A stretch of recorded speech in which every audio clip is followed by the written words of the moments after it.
everyone. Hello, my beautiful people. Is your one and only lady. If you have not subscribed, what are you waiting for? You dey miss, so if you never subscribe, go subscribe so that you go to hear many ogbonge news where they come out for here. Thank you for coming around again and God bless you. My ogbonge people, today topic, e carry weight, e wear auto igele.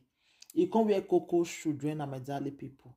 Today, now about 3 guys with it. Now this video now 2-in-1 video. You know, this one are for the 3 guys we want go use their mama to do money.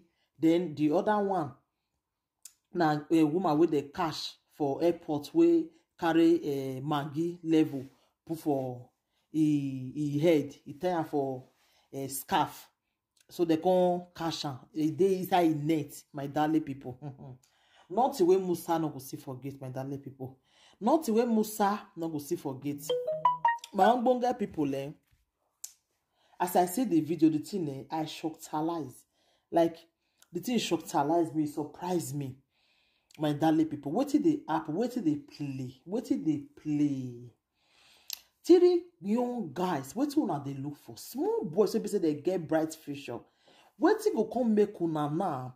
Go they evolve una self for all those kind of things. Which kind fast money una they look for? Which money una they look for? Which fast money una they look for? When it be say una can't go they shook una hand for bad thing. See small children want to use their mama to do money. Small children will never even know anything. Now yahoo they cause this thing for una body.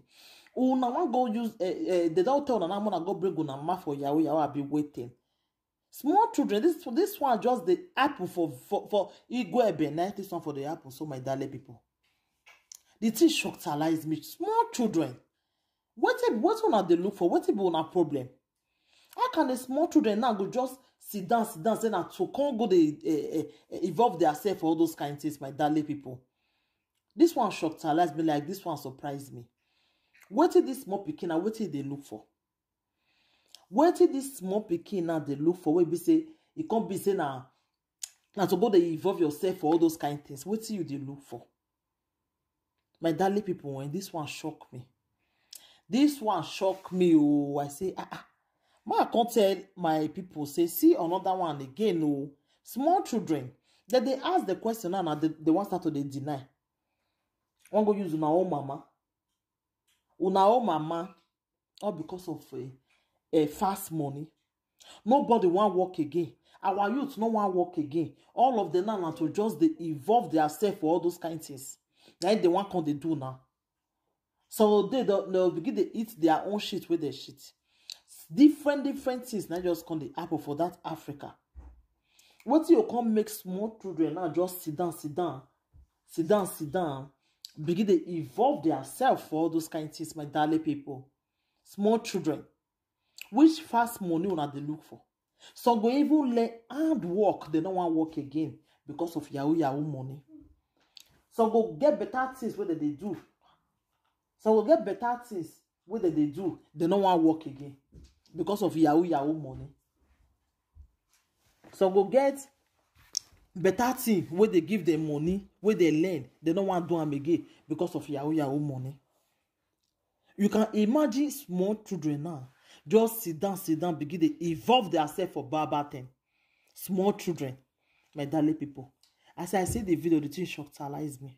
It shocked-alize me because they're too small. We're going to evolve themselves for those kinds of things. You understand? So my ogbonge people, when I see the video, I shocked-alize. I beg, advise your brothers, advise your children. Make them not go to evolve themselves for all those kinds of things. More than they advise the way because I don't really know what they look for. I don't know what they make them they do. I don't know what they look for. Small children, we never even know anything. They don't want to go they use their mama for ritual. This thing they surprise me. So my bonga people, I beg, more na contribute for this matter. What did this children they do it a good thing or a bad thing? If you leave your comments for the comment section. My darling people, the second one about one woman will be say they cash her for airport. He carried this this people for head. What they call them? I want to call the name now. This the way Oyibo they smoke now, all those white this thing. So they tell for she tie her put for her scarf.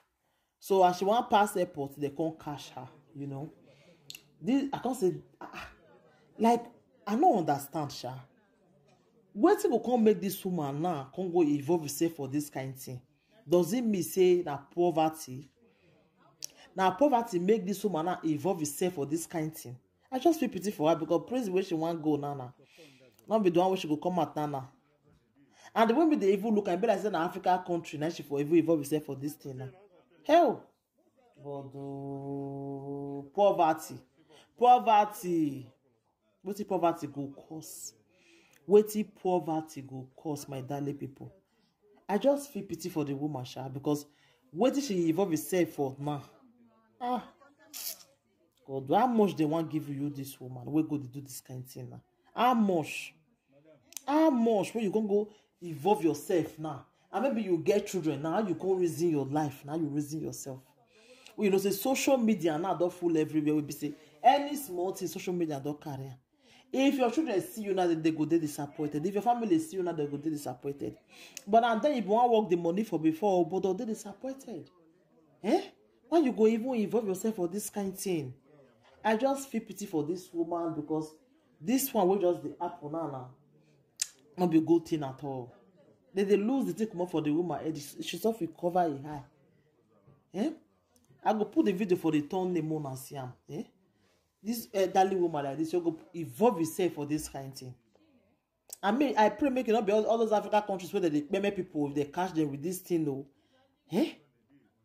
Now wow, not the way Musa not go see forget.